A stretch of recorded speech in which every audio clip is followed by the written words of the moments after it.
Assalamualaikum, selamat pagi anak-anak hebat. Kembali lagi belajar bersama Bu Hasi Srilam dari Guru SDN Bendungan Hilir 01. Anak-anak kelas 4, hari ini kita akan belajar tema 5 pahlawanku, subtema 1 perjuangan para pahlawan, pembelajaran 1.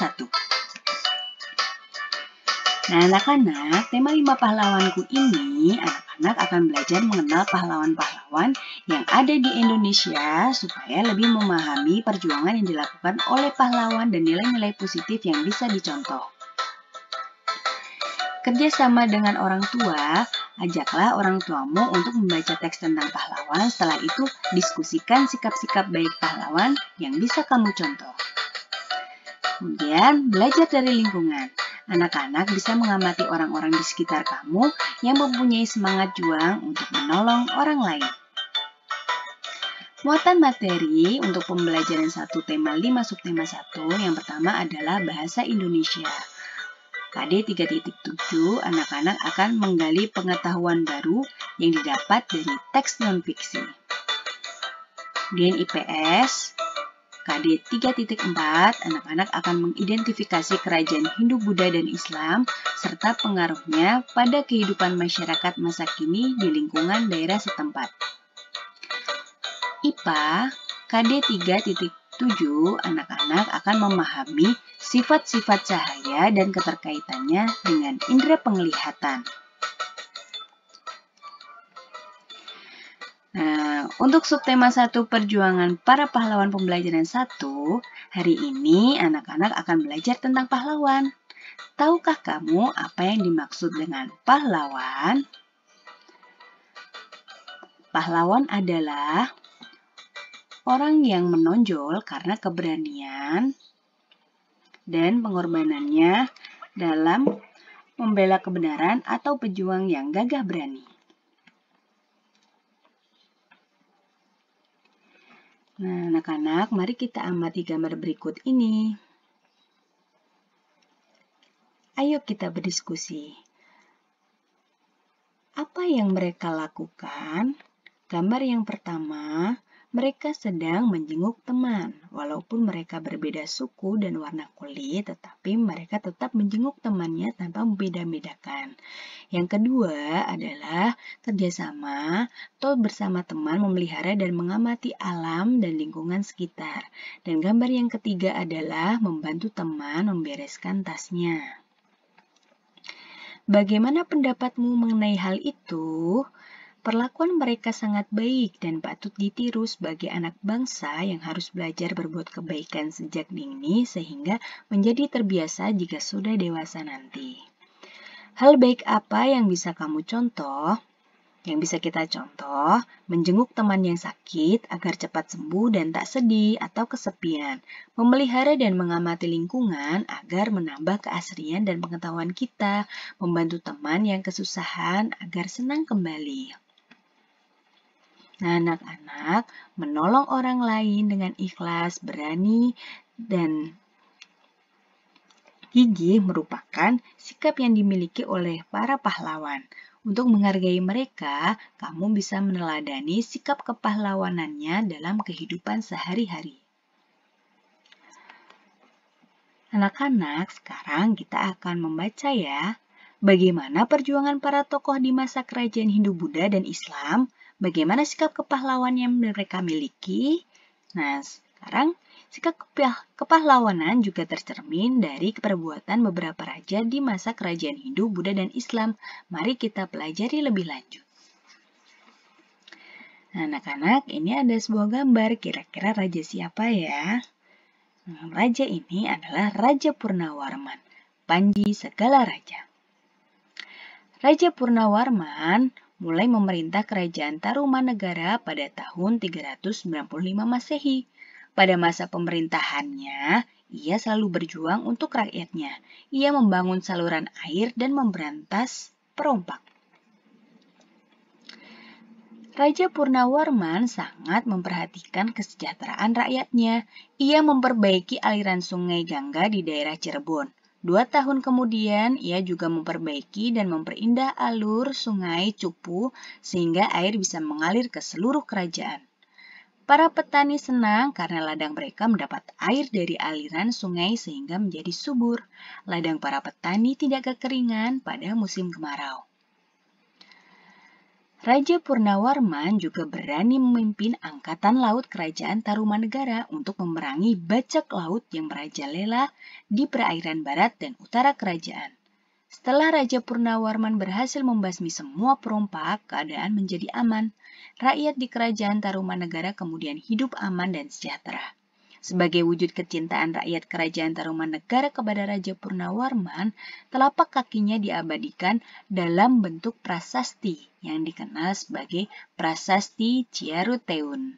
Nah ini ya anak-anak gambar prasastinya terdapat telapak kaki Raja Purnawarman. Berikut adalah beberapa tokoh dan peninggalan kerajaan pada masa kerajaan Hindu, Buddha, dan Islam. Peninggalan yang mereka wariskan bukan saja benda bersejarah, tetapi juga pemikiran dan nilai-nilai perjuangan yang telah menginspirasi bangsa Indonesia. Ayo mengamati gambar berikut ini. Nusantara banyak terdapat kerajaan-kerajaan baik kerajaan Islam, Buddha, dan Hindu. Nah, anak-anak, ini gambar yang pertama adalah gambar raja yang terkenal dari kerajaan Aceh, yaitu Sultan Iskandar Muda.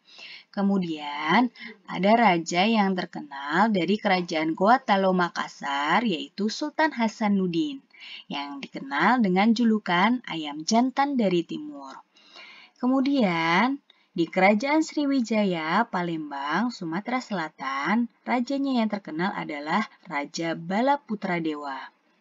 Nah, kemudian di Tarumanegara tadi ada Raja Purnawarman, ya. Ini terdapat di Bogor, ada Prasasti Ciaruteun yang terdapat telapak kaki Raja Purnawarman. Kemudian ada kerajaan Majapahit, ini di Jawa Timur, rajanya yang terkenal adalah Hayam Wuruk, sedangkan Mahapatih yang sangat terkenal adalah Patih Gajah Mada.